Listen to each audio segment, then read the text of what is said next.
todo o capítulo 7 eu passo a ler neste momento.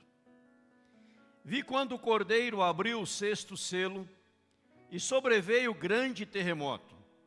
O sol se tornou negro, como saco de crina, a lua toda como sangue. As estrelas do céu caíram pela terra como a figueira, quando abalada por vento forte, deixa cair os seus figos verdes. E o céu recolheu-se como um pergaminho quando se enrola. Então todos os montes e ilhas foram movidos do seu lugar. Os reis da terra, os grandes, os comandantes, os ricos, os poderosos, e todo escravo e todo livre, que se esconderam nas cavernas, nos penhascos dos montes, e disseram aos montes e aos rochedos: cai sobre nós, e esconde-nos da face daquele que se assenta no trono e da ira do Cordeiro. Porque chegou o grande dia da ira deles. E quem é que pode suster-se?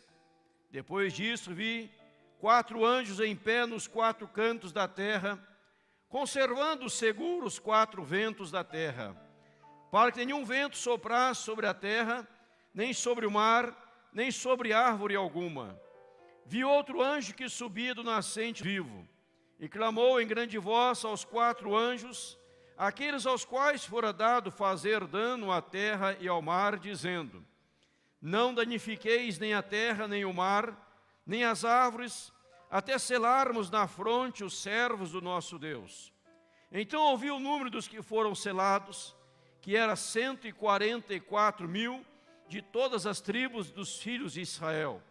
Da tribo de Judá foram selados 12.000, da tribo de Ruben 12.000, da tribo de Gate 12.000, da tribo de Aser 12.000, da tribo de Naphtali 12.000, da tribo de Manassés 12.000, da tribo de Simeão 12.000, da tribo de Levi 12.000, da tribo de Isacar 12.000, da tribo de Zebulon 12.000, da tribo de José 12.000, da tribo de Benjamim foram selados 12.000.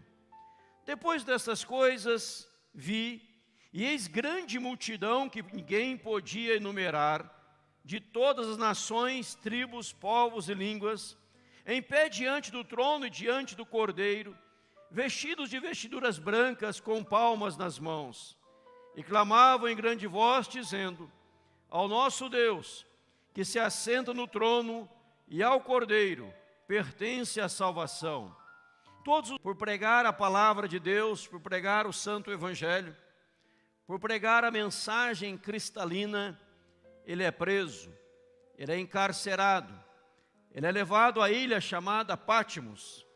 E nesta ilha, quando tudo parecia acabado, quando parecia que não tinha mais solução para nada, parecia que era o fim de todas as coisas, fora nesta ilha que João recebe esta grande revelação de Deus, a revelação do Apocalipse, a revelação das últimas coisas, do que estava acontecendo, coisas que já haviam acontecido e do que haveria de acontecer. Interessante notar nessa introdução ainda que João, neste momento tão difícil da vida que ele estava passando, fora onde ele recebe a maior revelação de Deus para a sua vida. No primeiro capítulo nós perceberemos que ele tem a visão do Cristo glorificado, para dizer para João, e João ministrar à igreja, que o Senhor é soberano, que o Senhor governa a história, que o Senhor está assentado sobre um alto e sublime trono, e nada foge do seu querer, nada foge da sua vontade. O mundo não está solto, o mundo não está largado ao seu bel prazer, cada um fazendo o que bem entende, mas o Senhor está na direção de todas as coisas. Após isso, ele recebe as cartas para escrever às 7 igrejas da Ásia Menor. E ele começa então a redigir as cartas às igrejas, e as igrejas são impactadas por essas cartas. Tempos atrás nós pregamos aqui uma série de pregações. Cada domingo eu falei sobre uma das cartas do Apocalipse às igrejas da Ásia Menor. sempre terminando as cartas dizendo, ao anjo da igreja, começando ao anjo da igreja e terminando, quem tem ouvidos ouça o que o Espírito diz às igrejas. Aqui agora, já no capítulo 6, a abertura dos selos, quando o sexto selo é aberto, no verso 12 ao verso 17, vemos aqui o final, a tragédia, a desgraça, o sofrimento, a ansiedade, a perturbação, a tormenta de todos aqueles que rejeitaram a Cristo, de todos aqueles que não quiseram o Senhor Jesus. E o capítulo 6 termina falando que chegou o grande dia da ira do Cordeiro. E quem é que pode suster-se? O versículo 16, tamanha era a angústia revelada por Deus aos descrentes, aos que não deram crédito a Deus, aos que não buscaram a Deus, que eles chegaram a pedir para os montes e para os rochedos, segundo o relato do verso 16, capítulo 6, que era para os montes e rochedos caírem sobre eles, para que eles assim fossem mortos. Diz lá, e disseram aos montes e aos rochedos, cai sobre nós, e esconde-nos da face daquele que se assenta no trono e da ira do Cordeiro. Eu quero fugir da face de Deus, eu quero fugir da ira de Deus, e talvez uma forma de fugir, de me esconder, de me esquivar, é que o monte, o rochedo caia sobre a minha vida, eu venha morrer. Mas a Bíblia vai relatar nos próximos capítulos que até a morte fugia deles, porque eles teriam encontro marcado com a ira de Deus, por terem rejeitado o Senhor, por terem negligenciado o Senhor. Começa o capítulo 7, nos seus 8 primeiros versos, falando 144 mil selados de Israel. Esse número 144 mil, muito mal interpretado pela história. Os 144 mil revela, simboliza todos os remidos do Senhor, toda a igreja do Senhor diante do trono, adorando a Deus. Representado pelas 12 tribos de Israel, representado pelos 12 apóstolos, 12 vezes 12, vezes 1000, que é o número da perfeição absoluta, chegando a este número 144 mil. É apenas um número simbólico, não é um número fechado, não é um número trancado, fechado. Chegou 144 mil, ninguém mais entra, o resto vai reinar na terra, não existe isso. Isso é doutrina de Testemunho de Jeová, que não tem nada a ver com a Bíblia. 144 mil são as 12 tribos de Israel, os 12 apóstolos. As 12 tribos de Israel simboliza todo o Velho Testamento, todos os cristãos do Velho Testamento, o Novo Testamento, 12 apóstolos, toda a igreja do Novo Testamento até a atualidade, 12 vezes 12, 144, vezes 1000, que é o número da perfeição absoluta. Nós temos então, resumindo, toda a igreja, todos os remidos diante do Senhor. E a partir do versículo 9 do capítulo 7, que eu ministro aos amados nessa noite, mais particularmente, até o verso 17, nós temos a visão dos glorificados. É sobre isso que eu quero falar com você nesta noite. A visão dos glorificados. E ao olharmos para este texto, podemos dizer ainda quem são os glorificados. São aqueles que vão estar diante do Senhor. São aqueles que permanecerão perante o Senhor. É a igreja já glorificada, a igreja já exaltada. Igreja, eu e você, nós somos a igreja do Senhor. Não é a igreja parede, não é a igreja templo, não é a igreja tijolo, não é a igreja cimento, concreto. Nós, como a grande igreja do Senhor, a igreja glorificada de Deus. Paulo chegou a dizer que ele conhecia o Senhor de ouvir falar, mas chegaria o dia que ele haveria de ver ao Senhor, de contemplar o Senhor, que ele ia sendo transformado de glória em glória até esse grande dia. Que hoje ele via como que um espelho, mas chegaria o dia que ele iria olhar para o Senhor na glória eterna, face a face. Essa visão aqui, que João está recebendo, e está transmitindo à igreja, é a visão dos remidos do Senhor, a visão dos glorificados. E a primeira coisa que se destaca na visão dos glorificados são 7 marcas. A primeira marca da visão dos glorificados, não sei se dá para você ver perfeitamente nessa tela, certamente não dá. Este é exatamente o objetivo, de não dá para você ver o que está aqui na tela, não dá para você distinguir o que está aqui na tela, mas para dizer para você que a primeira marca da igreja glorificada é uma igreja inumerável. A visão do telão são pessoas, multidões. A igreja glorificada é a igreja inumerável. Não tem como contar o número dos remidos do Senhor. Não tem como fazer uma contagem. É interessante quando nós pensamos nisto e nesta visão começamos a ler Atos dos Apóstolos. Eram os 12 apóstolos, já tinha 120 pessoas, vai para 3.000 pessoas, para 5.000 pessoas. Depois a Bíblia fala do avivamento de multidões, aonde não podia mais contar o número de pessoas, porque realmente era muita gente, muitas pessoas que estavam se convertendo ao Senhor, adorando ao Senhor. A Bíblia diz aqui no versículo 9: depois dessas coisas vi, e eis grande multidão que ninguém podia enumerar. Ninguém pode enumerar.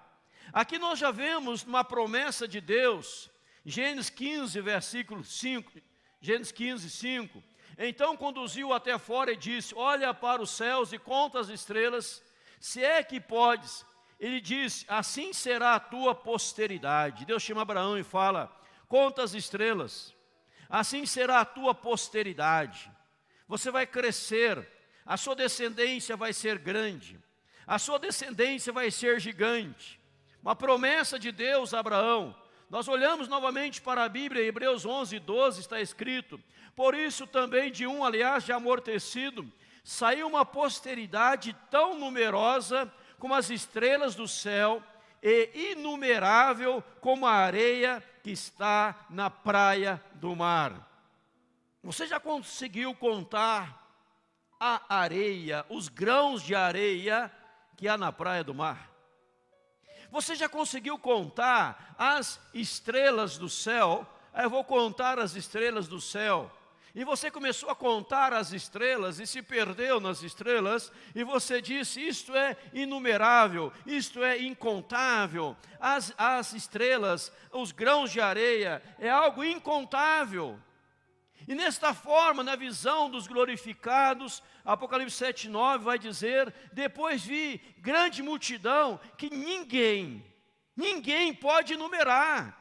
Então, meus irmãos, quando nós pensamos no céu, quando nós pensamos na glória de Deus, quando pensamos na igreja glorificada, não serão 10 pessoas, 15 pessoas, 20 pessoas, é uma multidão incontável. Não é porque a porta do céu é estreita, do inferno é espaçoso, é larga, que o inferno vai ter uma multidão inumerável e no céu vai ter uma meia dúzia de gato pingado. Não, no céu, a visão de João, a visão do Apocalipse, é muita gente em nome de Jesus. Amém, irmãos? E que você faça parte dessa multidão lá no céu, em nome de Jesus, para a glória de Jesus. Estava assistindo antes do culto um documentário de Billy Graham, a história de Billy Graham, e me chamou a atenção das suas cruzadas. E a primeira cruzada, me chamou muita atenção isso, a primeira cruzada que Billy Graham fez na Inglaterra. Ele pregou 80 sermões na primeira cruzada, 80 noites seguidas. Mais de 2 milhões de pessoas ouvindo a mensagem do Evangelho. 80 noites seguidas, toda noite, numa grande cruzada. A cruzada na Coreia, milhares de pessoas, milhões e milhões de pessoas ouvindo o Evangelho. Milhões e milhões de decisões. Pessoas se convertendo, se entregando a Jesus. E agora a Bíblia vai dizer, a visão dos glorificados não são gatos pingados, mas no céu haverá uma multidão incontável. A multidão perante o trono de Deus, a multidão adorando ao Senhor, a multidão rendendo louvores ao Senhor. E além de dizer desta multidão, que é a multidão incontável, a Bíblia vai dizer também, amados, para você e para mim, que é a multidão universal. Ela é universal. Veja que a Bíblia vai dizer para nós aqui, as Sagradas Escrituras, de todas as nações, de todas as tribos, de todos os povos e de todas as línguas. Essa multidão é universal.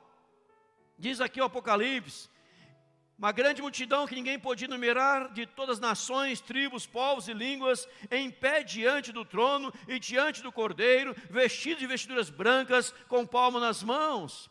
Então essa multidão é universal. O que quer dizer universal? De todos os cantos, dos 4 cantos da terra. Não é só a multidão de brasileiro, de americano, de japonês, de haitiano, de chinês, de paraguaios, de argentinos, mas é a multidão de todas as nações. Porque este evangelho que você está ouvindo aqui, ele está sendo pregado a todas as nações. Lá na China, lá na Coreia, lá no Japão. Então esse dia você chegará no céu e você fará parte da multidão universal. Lá não tem só brasileiro, lá tem de todas as línguas, povos, tribos e nações. Louvado seja o nome do Senhor, isso é muito lindo. Minha vida foi marcada tremendamente uma vez, uma das viagens à Terra Santa em Israel. E nessa viagem, que marcou muito a minha vida ali no Rio Jordão, e quando nós vamos com uma caravana no Rio Jordão, eu tenho o prazer de batizar os irmãos da caravana no Rio Jordão, e já os batizei várias vezes. Pastor, não concordo com isso, só não ir na viagem. Mas quem vai é batizado. E quem não quer também é respeitado, não é batizado, sem problema. Mas quem quer é batizado, é batismo simbólico. Tarcísio já foi lá, né? Se batizou lá também, batismo simbólico. E uma coisa chamou a atenção, não me engano, nesse momento, acho que o Tarcísio estava junto comigo esse dia, foi algo muito lindo. Lá no Rio Jordão, você entendendo as pessoas, você compreendendo as pessoas, você conversando com as pessoas, sem saber a língua delas, sem elas saber a sua língua. Chineses, japoneses, coreanos, ingleses, pessoas de várias nações ali no Jordão, cantando louvores a Deus, e aquele linguajar espiritual, onde um entendia o outro, sem saber falar a língua do outro, algo impactante, era apenas uma pequena amostra do que será no céu, em nome de Jesus. Por isso que Jesus disse, ide pregai o Evangelho a toda criatura, porque o Evangelho é pregado a todas as pessoas, a toda criatura, a totalidade do Evangelho, o poder do Evangelho. O Evangelho não é uma exclusividade da igreja brasileira, não é uma exclusividade da igreja americana, não é uma exclusividade da igreja perseguida. O Evangelho é para todo homem, para toda mulher, para toda pessoa, não importa a sua classe social, não importa a sua posição social, não importa a sua nação, a sua tribo, o seu povo, não importa a sua língua, o Evangelho é para todo mundo, louvado seja o nome do Senhor. E João está recebendo esta revelação, ele está ministrando à igreja, e a igreja está recebendo esta palavra de João. Eu vejo a igreja agora, ao receber esta palavra de João, a igreja glorificando o nome do Senhor. A igreja exaltando o nome do Senhor, dizendo assim: olha, nós estamos aqui na ilha de Pátimos, onde estava João, ou nós estamos aqui em Jerusalém, ou estamos aqui na Judéia, ou estamos aqui em Samaria, estamos aqui em tal lugar, mas tem gente de outros lugares também, que daquele dia lá vão estar conosco em nome de Jesus. Você vai conhecer quem você nunca viu diante de você. Você vai conhecer pessoas que você nunca imaginou, mas porque o Evangelho, a visão dos glorificados, não é só uma multidão inumerável, mas é uma multidão universal, de todos os lugares. Mas, eu quero dizer a você aqui, abrindo um parênteses, preste atenção. Atenção no que eu vou dizer agora. E antes de dizer, eu vou reler o versículo 9. Depois dessas coisas, vi, e eis grande multidão que ninguém podia enumerar, de todas as nações, de todas as tribos, de todos os povos e de todas as línguas. Mas preste bem atenção, preste atenção. De todas e não todas. De todas as nações e não toda nação. De todas as línguas e não todas. De todos os povos e não todos. De todas as tribos, mas não a totalidade da tribo. Preste atenção nisso.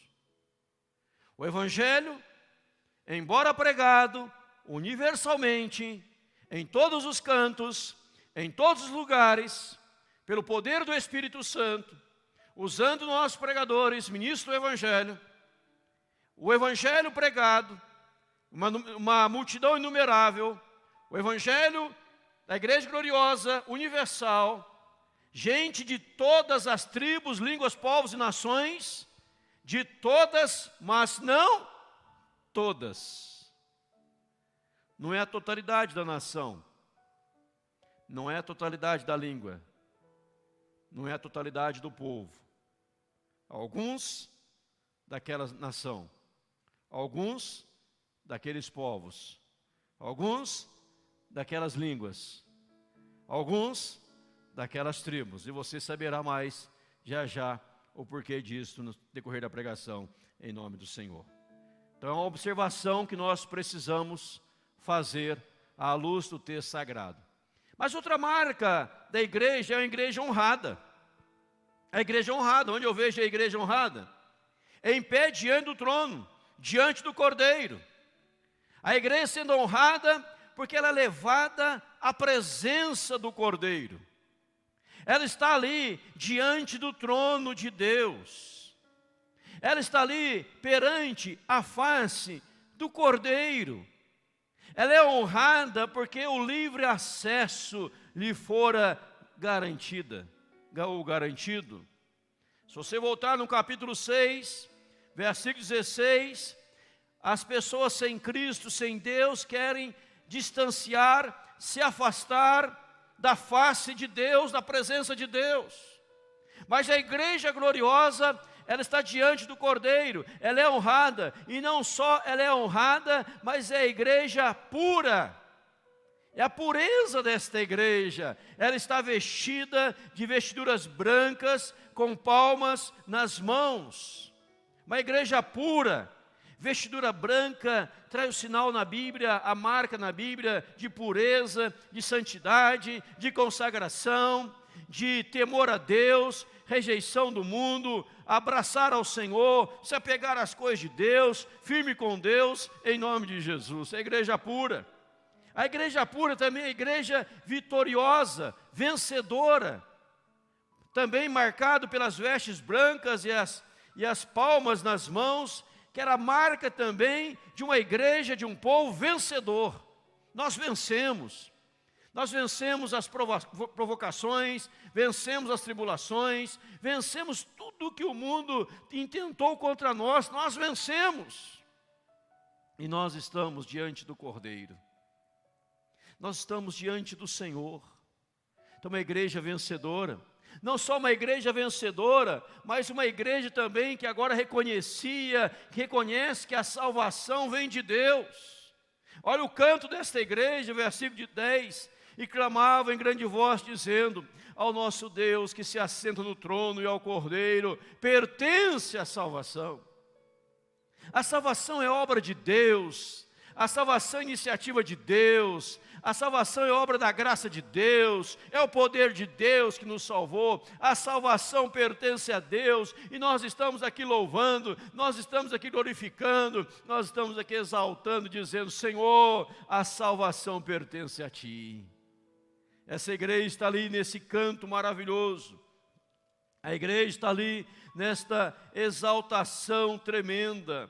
Se você voltar lá em Apocalipse capítulo 4, versículo 10, fala também dos 4 anciãos prostrados diante do trono, adorando a Deus e dizendo, e depositando as suas coroas diante do trono, proclamando, Apocalipse 4, 11, Tu és digno, Senhor e Deus nosso, receber a glória, a honra, o poder, todas as coisas Tu criaste, sim, por causa da Tua vontade vieram a existir e foram criadas. Ou seja, irmãos, o reconhecimento que a salvação pertence a Deus. Não são as minhas obras, não são os meus feitos, não é a minha inteligência, não é a minha capacidade. Foi Deus que me resgatou, foi Deus que me salvou, foi Deus que me libertou, foi Deus que fez esta obra. Essa igreja gloriosa está diante do Senhor. Há uma outra marca aqui maravilhosa desta igreja, uma outra marca gigantesca desta igreja, que você vai ver comigo no texto aqui, que une sua voz às vozes angelicais. Veja que coisa linda. A igreja está aqui louvando ao Senhor, e no verso 11, diz assim, 11 e 12, e todos os anjos, seres angelicais, estavam de pé, rodeando o trono, os anciãos e os 4 seres viventes, e ante o trono se prostraram sobre o seu rosto e adoraram a Deus, dizendo: Amém. O louvor e a glória e a sabedoria e as ações de graças e a honra e o poder e a força seja o nosso Deus pelos séculos dos séculos. Amém.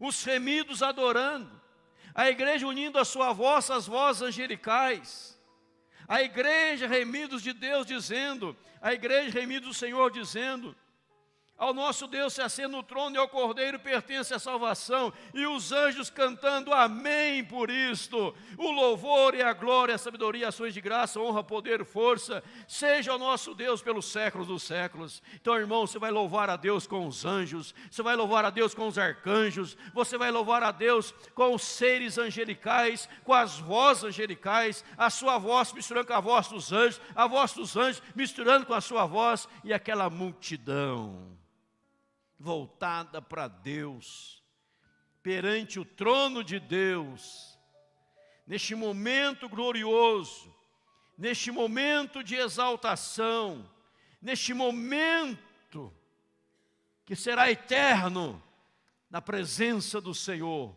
para a glória do Senhor.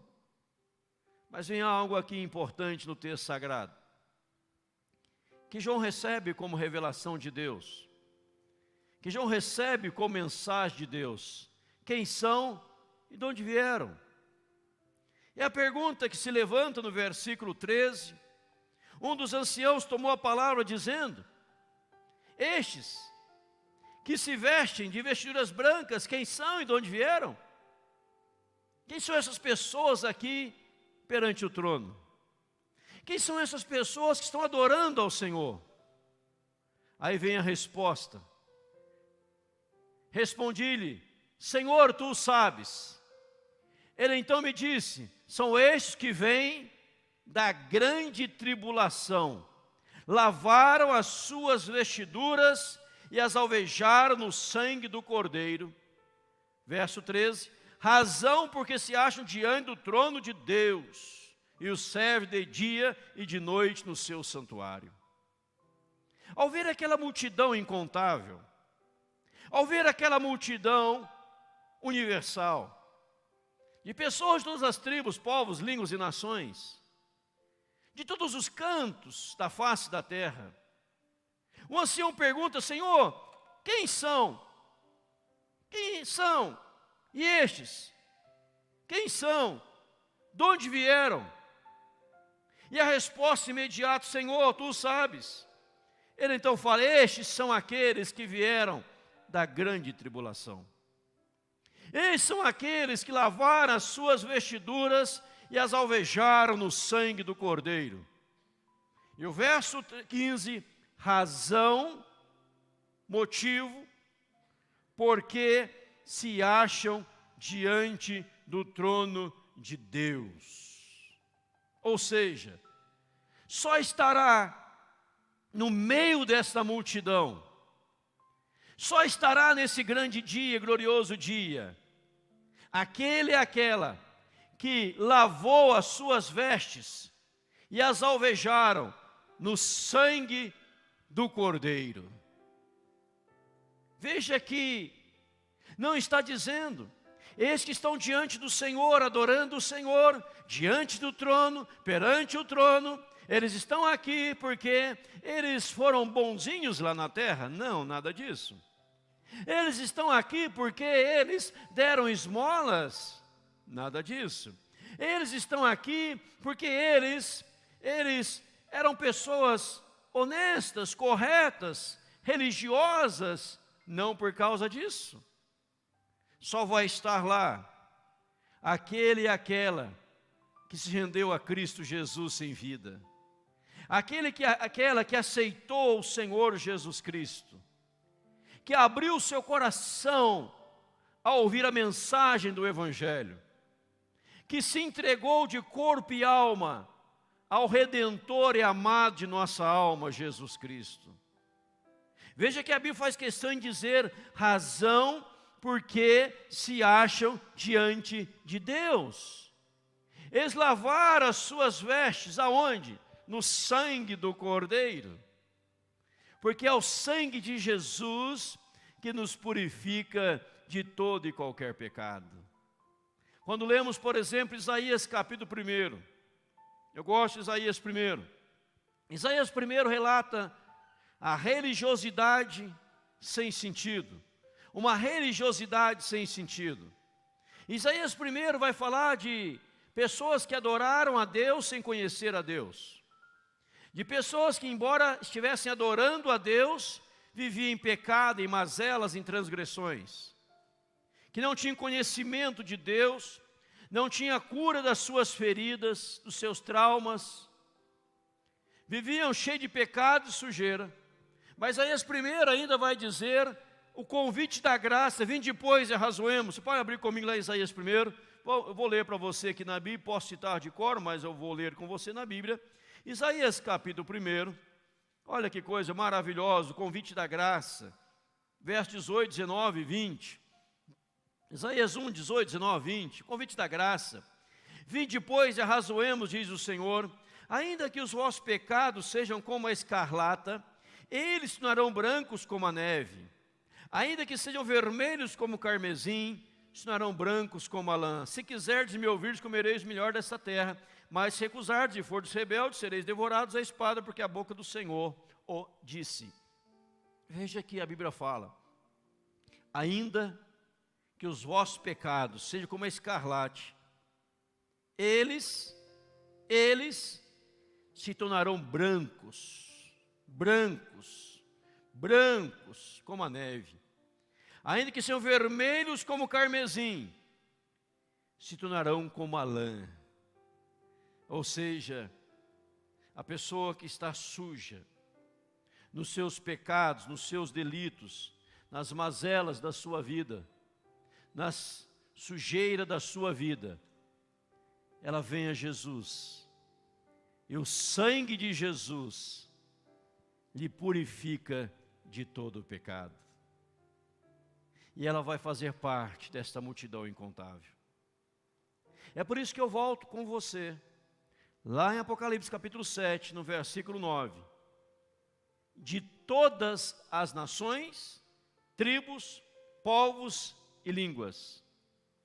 não todos, mas de todos.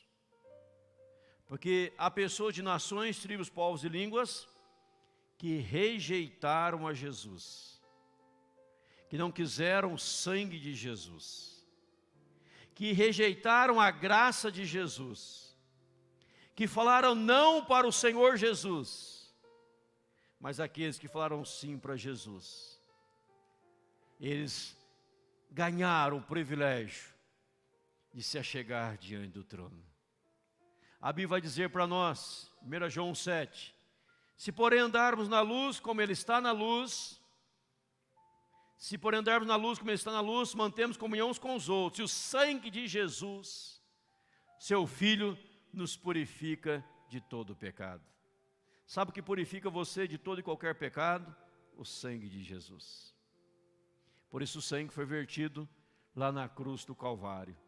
Colossenses 1:20, e que havendo feito a paz pelo sangue da sua cruz, reconciliasse consigo mesmo todas as coisas, quer sobre a terra, quer nos céus.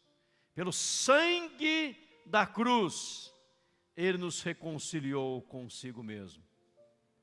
1 Pedro 1:18, 19, sabendo que não foi mediante coisas corruptíveis como prata ou ouro, que fostes resgatados do vosso fútil procedimento, que vossos pais vos legaram, mas pelos precioso sangue, como de cordeiro, sem defeito e sem mácula, o sangue de Cristo. Você foi comprado, meu irmão, minha irmã, a irmã foi comprada pelo sangue de Jesus. O texto sagrado fala que não foi mediante coisas corruptíveis, prata e ouro, que nós fomos resgatados do nosso fútil procedimento, mas o sangue de Jesus vertido na cruz do Calvário. Senhor, quem são estes? Eu vejo aqui uma multidão, Senhor, eu vejo aqui, Senhor, muita gente, há muita gente, Senhor, quem são? São aqueles que lavaram as suas vestiduras no sangue do Cordeiro. Agora há um detalhe aqui, irmãos, precioso, do verso 9 ao 17, do verso 1 ao verso 8, o verso 1 ao verso 8 está trabalhando sobre o povo judeu, embora o 144 simboliza toda a igreja do Velho e Novo Testamento nos dias atuais, mas do versículo 9 ao versículo 17, está trabalhando sobre os gentios convertidos, aqueles que não pertenciam a Israel, o povo de Israel, mas se tornou o novo Israel de Deus somos nós. Veio para o que eram seus, os seus não receberam, mas todos quantos o receberam, nós que o recebemos, nós que fomos enxertados na oliveira, nós, a quem o apóstolo Paulo recebe o ministério de pregar aos gentios, nós que abraçamos o Evangelho, nós que não renunciamos o Evangelho, nós que um dia nos curvamos diante de Jesus, para a glória de Jesus, nos aproximamos do Senhor. E João está tendo a visão dos glorificados para nós. E veja que antes de falar daqueles que lavaram as suas vestes no sangue do Cordeiro e as alvejaram, fala que aqueles que vieram da grande tribulação, ou seja, passaram por tribulação neste mundo, passaram por provas neste mundo, sofreram tanta coisa neste mundo. Os apóstolos foram apedrejados, decapitados, assassinados, igreja perseguida, mas enfrentaram a tribulação, enfrentaram os problemas, ficaram firmes com Jesus. No grande dia estarão eternamente com o Senhor, para a glória de Deus. Eu vejo pessoas que abandonam o Evangelho por coisas tão banais, tão fúteis. Já comentei aqui para você, de alguém que certa feita me disse que ia deixar o Evangelho, deixar a igreja, abandonar a causa de Deus, não queria saber mais, porque o Senhor Deus não lhe deu uma casa. Ele orava para ter a casa própria, o Senhor Deus não deu a casa, então não queria mais nada com Deus. Que absurdo é este? A casa não vai para o céu, a casa é terrena. Outro, eu queria um carro, Deus não deu o carro que eu queria, então não quero mais saber de Deus. Eu queria saúde, Deus não deu saúde para mim, etc. Não quero saber de Deus. Veja, mas aqui fala aqueles que passaram, que vieram da grande tribulação, que sofreram tudo por causa de Jesus, que receberam aquela palavra e creram nela: ser fiel até a morte, dar-te-ei a coroa da vida. Ser fiel ao Senhor, mesmo que custe a vida, para você ter esta razão, porque se acham diante do trono de Deus. Irmão, Deus quer você perante o trono dEle. Sofra pelo Evangelho, suporte tudo por causa do Evangelho.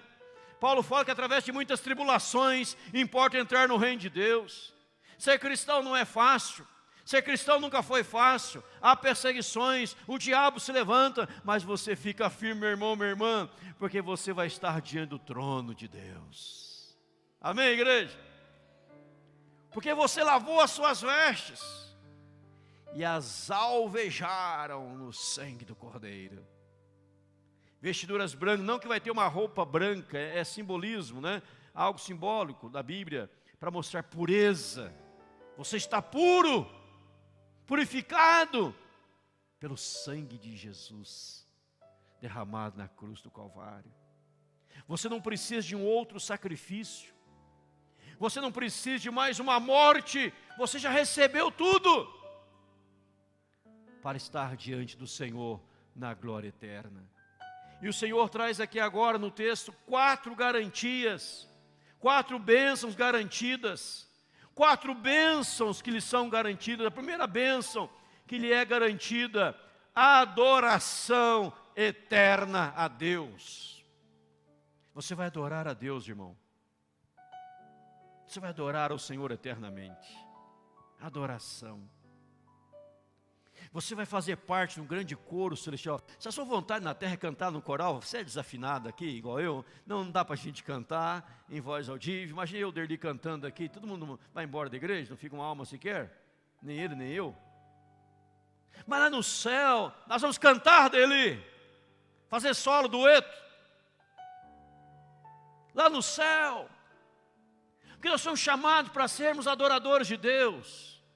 E se você não gosta da adoração já na terra, o que você fará no céu, irmão? Que no céu será constante adoração. Todos voltados para o Cordeiro, adorando eternamente pelos séculos dos séculos, cantando louvores a Ele.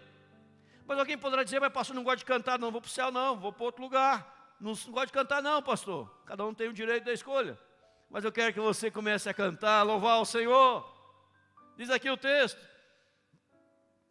razão porque se acha diante do trono, e o servo de dia e de noite, santuário, e aquele que se assenta no trono, estenderá sobre eles o seu tabernáculo. Ali adorando a Deus, servindo ao Senhor, de dia e de noite. No céu nós vamos nesse ato de adorar, servir. Adoração é servir, serviço é adoração. Servir ao Senhor de dia e de noite. Numa nova realidade, num corpo glorificado, numa nova realidade. Segunda bênção, comunhão com o Senhor. Comunhão, porque diz a Bíblia: aquele que se assenta no trono estenderá sobre eles o seu tabernáculo. Nós passamos a ter comunhão deliciosa com o Senhor Deus, porque nós estamos na presença real, visível de Deus. Você pode imaginar isto? Aquilo que nossos primeiros pais perderam lá no Jardim do Éden, que eu preguei de manhã, foi resgatado na pessoa de Jesus. E agora você está vendo o Senhor face a face. Você está contemplando o brilho da sua santidade, o brilho da sua glória. Não é só anjo cantando, não, é você cantando também ao Senhor. Mas não é só cantando, você tendo comunhão com o Senhor. Terceira bênção, meu irmão, minha irmã: a ausência de sofrimento. Acabou o sofrimento, verso 16. Jamais terão fome, nunca mais terão sede, não cairá sobre eles o sol, nem ardor algum. Jamais terão fome. Você que gosta de comer bastante, né, Maicon? Você que tem muita fome, né? Não vai ter mais fome lá. Jamais terão fome, jamais terão sede. Olha que coisa linda. nunca mais terão sede, não cairá sobre eles o sol, nem ardor algum, não tem mais problema, meus irmãos, é o fim dos nossos problemas, é o fim do sofrimento, estamos diante do Cordeiro. Quarta bênção especial, vida plena. Vida plena simbolizada aqui em 3 palavras: guiará. Segunda, apacentará. E terceira, enxugará. Veja o versículo 17. Pois o Cordeiro que se encontra no meio do trono os apacentará e os guiará às fontes da água da vida, e Deus lhes enxugará dos olhos toda lágrima. Você vai ser apacentado por Deus. Amém, irmãos? Você vai ser apacentado pelo próprio Deus, você vai ser pastoreado pelo próprio Cordeiro. Ele vai cuidar de você, Ele vai zelar por você, Ele vai te guiar às fontes da água da vida, Ele vai enxugar dos seus olhos toda lágrima. Você nunca mais vai chorar. Hoje enxugamos as lágrimas do rosto, lá Ele nos enxugará as lágrimas dos olhos, porque não tem mais tristeza, então constante alegria em nome de Jesus, constante prazer em nome de Jesus, para a glória do Senhor Jesus. Será que vale a pena trocar a adoração, a comunhão, a ausência do sofrimento, vida plena, que é guiar, apacentar, enxugar dos olhos as lágrimas, por outras coisas deste mundo? Aqui é tudo passageiro. Paulo chega a dizer que a nossa temporária, ou nosso temporário sofrimento, as angústias, as provações, etc. do mundo, não são para ser comparado com a glória a ser revelada em nós. Então, meu irmão, está sofrendo, fica firme com Jesus. Está sendo perseguido, fica firme com Jesus. Não abandone a Jesus, não dê as costas a Jesus, que o passaporte da eternidade é o sangue de Jesus vertido lá na cruz do Calvário, nos purificando, nos lavando, nos limpando. Louvado seja o nome de Jesus. Não é o fato de ser religioso, não é o fato de ser bonzinho, dar esmola, donativos, ajudar pessoas, não é nada disso. Eu nunca roubei, nunca matei, nunca adulterei, não fiz nada errado, sou uma boa pessoa. Isso não lhe garante o céu. Não é o fato de ser membro de uma denominação batista, presbiteriana, metodista, Assembleia de Deus, quadrangular, uma igreja renovada, não renovada, uma comunidade, não comunidade. Não é nada disso. É o sangue de Jesus. Por isso que no céu, meu irmão, não tem placa de igreja. No céu não vai lhe perguntar: você vem da onde? Da Presbiteriana Central de Cascavel? Quem era o teu pastor? Não vai ter essa pergunta, não. Da onde você vem? Você vem da igreja batista? Eu venho da igreja batista. Eu venho da igreja metodista. Eu venho da igreja wesleyana. Eu venho da igreja do evangelho quadrangular. Eu venho da igreja Assembleia de Deus, eu venho da igreja A, B ou C. Deus fala: não importa, são placas de igreja. De onde você vem? Fala: eu venho após ter se lavado pelo sangue do Cordeiro. Eu venho após ter alvejado as minhas vestes no sangue do Cordeiro. Eu venho da grande tribulação, mas eu venho, estou entrando por causa do Senhor Jesus. Lá na terra eu servi na igreja A, B ou C, não importa a placa da igreja, mas eu venho por causa de Jesus. Aí nós aprendemos aqui uma grande lição: não importa qual igreja você é membro, não importa qual país você reside, não importa a sua nacionalidade, nem a sua naturalidade, não importa, no céu isso não tem importância. Não importa a cor da sua pele, se você é preto, é branco, é amarelo, é azul, não importa a cor da sua pele. O que importa é o sangue de Jesus vertido sobre você. Porque lá no céu, para entrar um americano, tem que ter tido encontro com Jesus. Para entrar um chileno, tem que ter tido encontro com Jesus.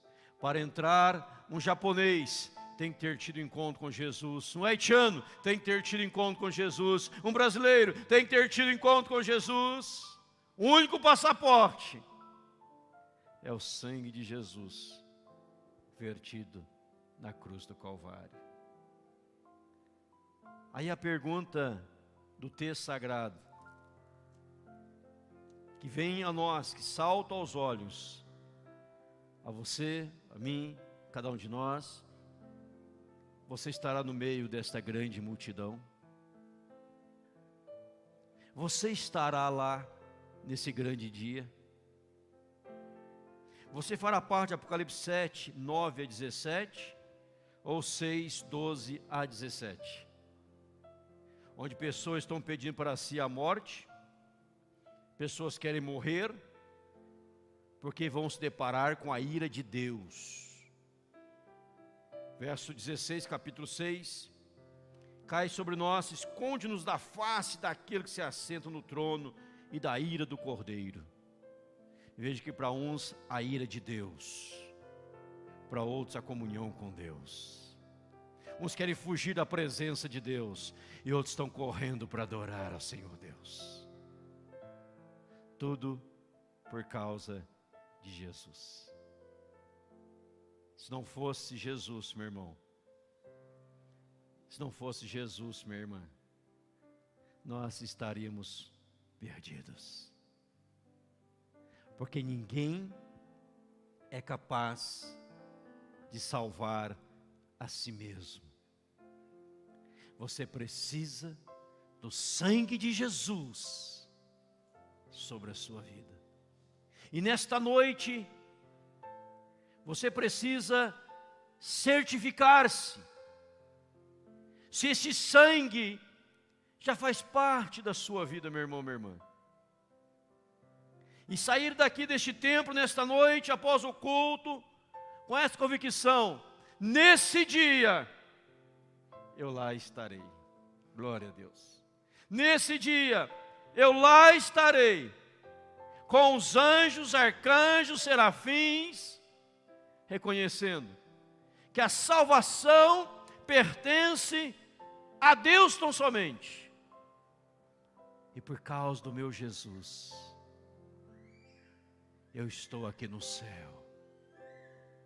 Esta palavra, irmãos, quando os crentes a receberam, quando for escrito o Apocalipse, eles tiveram um grande consolo. Eles tiveram um consolo sobrenatural,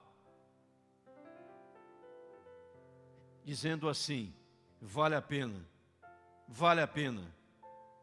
sofrer, padecer, suportar, tudo por causa de Jesus, porque lá vou estar. Então eu vou suportar qualquer coisa. Era um bálsamo para a igreja.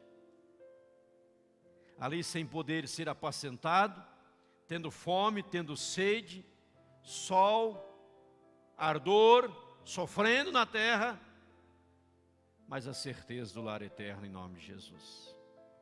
Aí nos faz lembrar de Moisés, Hebreus 11, que Moisés preferiu renunciar ao Egito, os privilégios do Egito, a sofrer com o povo de Deus, do que usufruir prazeres transitórios do pecado. O pecado traz prazer, mas são prazeres transitórios. E Moisés renunciou ao Egito. Preferiu ser maltratado com o povo de Deus. Mas Moisés hoje está lá na glória eterna. E quando você chegar lá, você vai ver Moisés. Você vai ver Elias. Você verá Abraão.